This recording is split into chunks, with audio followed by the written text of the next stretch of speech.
Empire.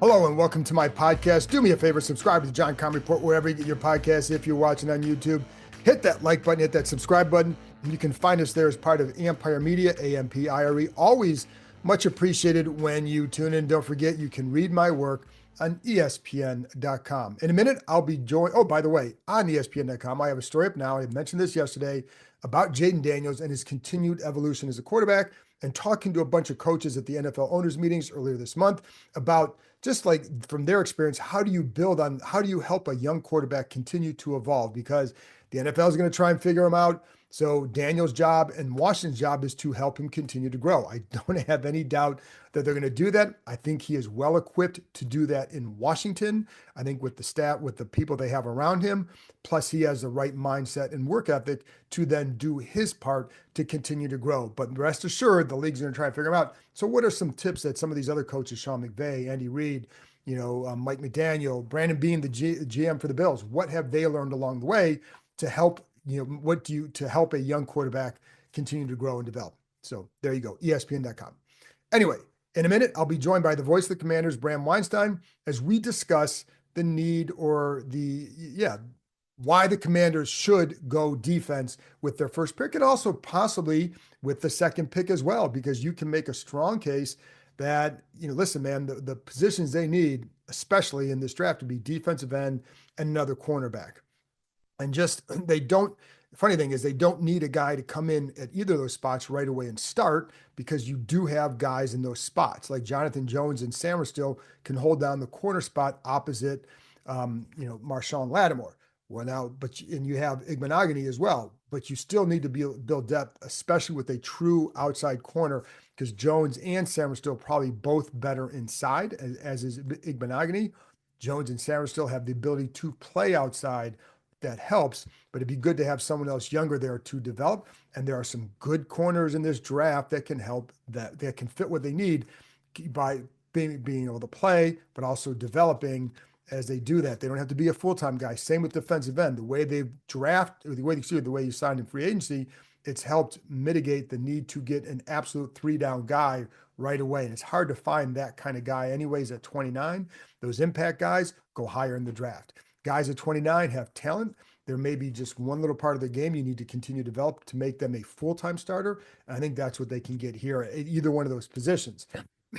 Excuse me. So that's where I think you can make a strong case for defense. And the hard part is that both those ends and corners, finding that guy later in the draft would be more difficult to come in and make an early, provide some early help. Anyways, I'll get out to all that in future podcasts, but I just kind of want to set up the one with Bram today.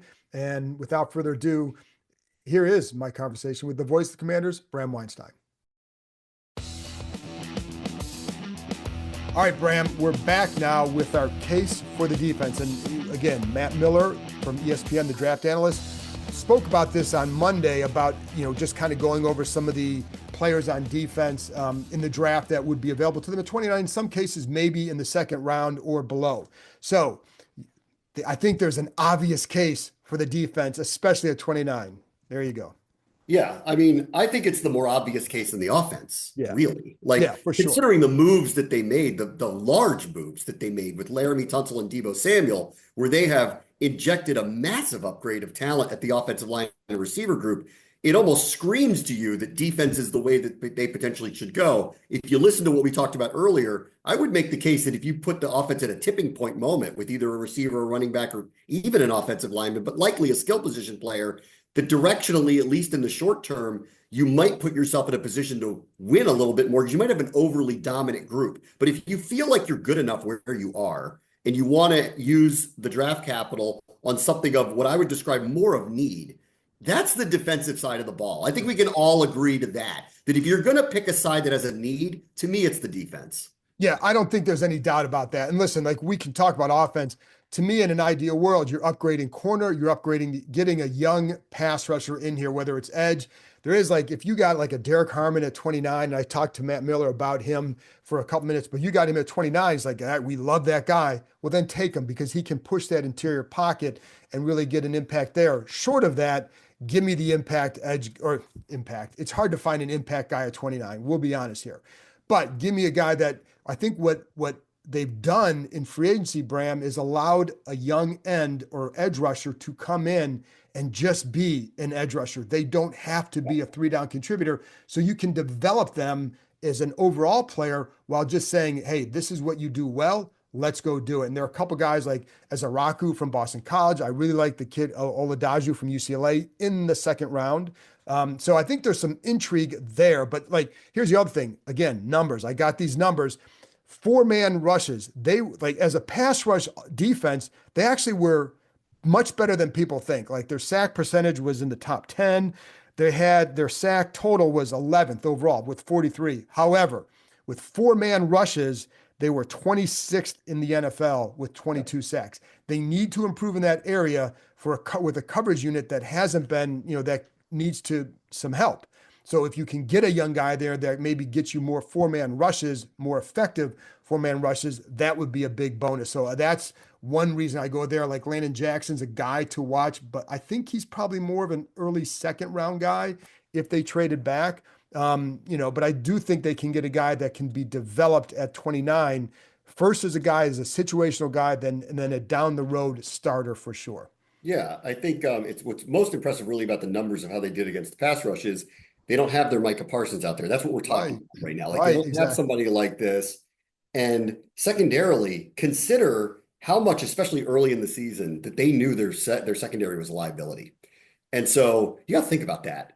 How much pressure are you really going to bring if you're concerned about how the secondary is going to hold up? Look where it was when it started. Look where it was by the middle of the season. Look where it was by the end of the season. They were making changes on the fly. They were moving people out of positions that they didn't want them to be in. They moved Sanders still to the outside. Emmanuel Forbes was released. They traded for Marshawn Lattimore. They were trying to fix things on the fly to give that team a chance to win because they were weak at those positions. It starts from a different base. It all starts with obviously Lattimore being healthy. But as much as we talk about on the offense, are they still missing dynamic playmakers, right? I would argue the same thing on defense. Do they have dynamic playmakers? I think Frankie Louvu is one of them for them. I am hoping that a healthy Marshawn Lattimore becomes that player that he was a couple of years ago if he can get back to full strength and he gets back to his play style. I think that he could potentially be that. But when you look up front, I love what they did in terms of depth and rotational pieces up front. And I don't know what I don't know about Javon Kinlaw. They're going to sell to us that he's going to be a massive difference maker. You haven't seen the best of him. He is a first round talent. We're getting him at, and I know people argue about the contract, we're getting him at a much lower rate than what the top tier numbers are, but he's got to go out there and prove all of that. And until I see it, I'm not going to believe it. I have to see it to believe that with him. I'll hear them out. They know him better, and they've been wrong about just about nothing so far. So I'm going to hear out everything they have to say. But if you're really looking, like, where's their edge rusher? Who's the guy who gets the 12 sacks that's not Dante Fowler and is a liability on the edge? Like, who is that person for them? Who's the guy who has 6, 7 interceptions? Is it Lattimore? Maybe. Is it Sanders still? Maybe. So I think they're still missing a dynamic, game-changing playmaker. And the area it just totally screams is edge rush. It does, and that's where like Ezaraku gets to the quarterback, right? Though I'm intrigued by Oladaju because he just moved there during the season and he really produced. He can play all over. He's a Dan Quinn type guy. So I think that's there. But you're right, like getting a defensive playmaker. So 17 turnovers or takeaways last year, one of the worst in the league. Only 9 interceptions. That also was one of the worst in the league. Their 9 interceptions were 24th in the NFL. So get a guy in there who can make plays. Like if you're looking for, like that could be a corner. Now it's funny because like Hairston has had a lot of picks in college. I don't know that he fits exactly what they want. He's a smaller guy. He seems like maybe a slightly bigger version of Emmanuel Forbes. But he did make plays on the ball. But there are other guys I think like that Emin Warrior, the safety from South Carolina, like is he a guy that could be somebody that would be tempting because he can make plays and he can play back, he can play up in the box. So like there's another, but just they need to get a guy who can make plays. I agree with you, and I don't know where they're going to get it, but I think edge rusher would be a great place to start. But if they went, how would you feel if they went corner or edge rusher at 29 and then corner or edge rusher at 61? I do really feel like the board is really wide open to them. Mhm. And so I don't feel like that they are cornered into doing anything, and I really won't be surprised by much. My gut says they're going to take a player on both sides of the ball with the first two picks, but I don't know that. Like there are some pretty good interior offensive linemen that seem to figure to hit in the middle of the second round. I don't know that that's not something that they look at and go, that's an upgrade for them too. So like on defense, it screams edge, but this team isn't taking a guy because they just like him. They take a guy who they think they fits the culture and all of that stuff. And until we know who those people are, it's hard to really project what it is. They are very much into, they want to know the person and have the skill set, and they're looking for certain things. So I don't know where they are on this type of stuff. On the South Carolina safety, he's intriguing because he pops off the screen. Right. He's a big presence. He's got tremendous speed. He's got range. He looks imposing. But do they like him as a player? I don't know. I mean, like, considering what the top tier talent is of this particular draft, is he's all that. He's a top 10 pick. Right. I don't hear anybody saying that about him. Yeah. So I don't know where they are on a lot of these players, honestly, on that side.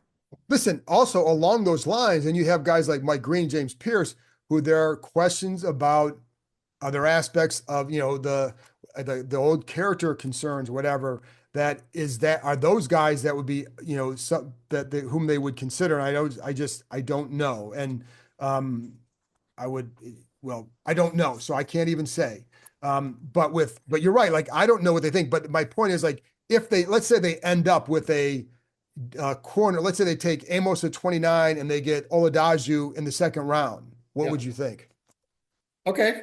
I'll take it. They have, until proven otherwise, they have my trust. Yeah. Like, and I can't, like in the position that I'm in the past, I would never have stated at this point in time, that like a previous group might not have been completely trustworthy with the decisions they were making. But this group has done really very little wrong in reshaping their roster, doing the things they've done. I think we can all agree there was a lot of work to do to try to reshape the whole thing, and they've done a lot. It doesn't feel complete, and that's why I would just go around to, I really think that they're open to doing just about anything, and I won't be really surprised by much. And, there's a lot of, even like with only 5 draft picks, I'd argue they need a kicker. So like that might be one of those late round draft picks, like all of a sudden, like, so I wouldn't be surprised by a lot really in this draft. And then there is the other hanging chat of the whole thing. What if Jackson Dart's available at 29? What if somebody calls them and wants to trade back? Do they seriously consider that? And my guess is yes. Heck yes. I absolutely think they would, because I think that range of talent, if you're in that 20 to 40 some in the 50s or whatever, in the end of the second round, into the third round, maybe even to the fourth round, like that's a sweet spot in this draft. It is not having a top 20 pick. Like, just think if they had the second pick overall this year, what would you think about the quarterback? And they still need a quarterback. Like, that's not what you want. So I do think, I will tell you though, if they got Abdul Carter, Travis Hunter, or Ashton Genty, I wouldn't complain about it. no, but I'm just saying, if they still needed a quarterback, I mean, we went down that road before. They got Chase Young, and I thought he was going to be really, really good. So I just think I think they're in a good spot to trade back and still get really good value if they trade into the early second round and picked up maybe even another fourth round pick. Because then, like, again, like in talking to Matt Miller, like there are quality running backs there that you could get to if you went defense, and then got a couple guys in the third or fourth round on offense to bolster that unit that could grow with that, do a specific thing like that, hit the home run, whatever. But if they could find a guy who gives them that corner depth, like, and the guy doesn't have to come in and be a starter, Bram. Like, if he can't come in and be a starter right away, well, they got Jones and Sammer still, and Lattimore. But if he can, now if Lattimore doesn't play as well or gets hurt, now you got a replacement there, or you know what I mean? It'd be a good situation to have. I like the Amos kid I like him. without knowing who they love and who's going to be there, I mean, this is the other thing that really comes up about this. The case for the defense is it's more of a need, obviously, like especially at like edge rush, but you shouldn't reach, you shouldn't just take somebody because you have a need. It feels like when we talk about the offense, that the chances are they're going to get more of a dynamic playmaker off the bat on that side of the ball. And I could be wrong about that, and they can call me and tell me I'm wrong about that. But that's my read on where they are right now. That like there may be a really good running back or receiver, like a top tier one that falls down to them. Is the best edge rusher going to be there at 29? I don't know. And if he's not going to be there at 29, then you got to make some decisions. I think they're an interesting spot, but I think largely the case really falls to who is the best player available. And if that is the defensive side of the ball, then that feels like the more needier side of the two. For sure. And I think, again, it goes back to like if you got an edge guy there at 29, for example, or again, if like Oladaju, if you get him, I keep bringing him up because I really like him, but you get him in the second round, now you have a young guy that you can build with like a Johnny Newton up front. And because that is not, it's not the youngest group around. And shoot, next year, Deron Payne, they're going to have to make a decision on his contract. So if you went like a Derek Harmon, for example, like I know they did this, but they added this because you never know when it becomes a need, but he also can rush the passer. Like I mean, okay, if that's what they think is best. But I do think the edge would be the best value in that area. And Yes. I would be all for that because again, they don't have to come in and be the every down impact guy. They just have to come in and help in this role as they develop as an NFL player. And that's a good thing. That's not a bad place to be. I'd say the same thing about corner. So the other one is, like, because safety would be interesting because I don't feel like that's a big need. I know like they lost Chin, but I think Harris is not that much of a downgrade. And I like Quan Martin, but if you got a guy like if they love Emin Wari, they're like, okay, then he gives you size, he gives you versatility, and he gives you maybe the chance to make plays. What about like linebacker? Is there anything you would do there? Because the one name that would come up is Carson Schlesinger that Matt Miller talked about. Be a really good Mike linebacker, can carry guys down the field and in certain zone coverages. They don't have that now. But what would that be too much of a luxury for you? I think that position group falls into the category of tight end on the other side of the ball, where, yeah, sure, there's probably really good options there. But of the things, like when you are talking about like what's a need here, Right. that one doesn't feel like it's more pressing than some of these other position groups. Bobby Wagner, may or may not be here beyond this year, but I know what he does. Frankie Louvu's a hit on this team. And same that I would say about Ben Sinnott, I'll say about Jordan McGee, who got injured early, missed a lot of time, didn't play very much, had a bunch of injuries through the year. We need a redo for him. This is his rookie season all over again, year two in a system. If he's playing a little bit more, developing, they loved him, John. Yes. I talked to Adam Peters late last year, and he said of all the draft picks outside of Jaden, he goes, of all the draft picks, like in the middle rounds, not the early stuff, but in the middle rounds, this is the one that there was a consensus about. Everybody wanted him. And he unfortunately just had one of those years where he just got injured early and just could never really get healthy and play very much. Wagner's a Hall of Fame player. He's not going to get on the field much anyway.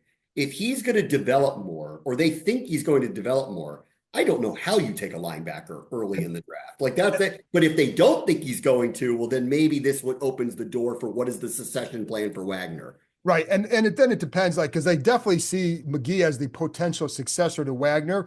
And you're right, like I've always said, but I've heard a lot of stuff, how excited they are about him.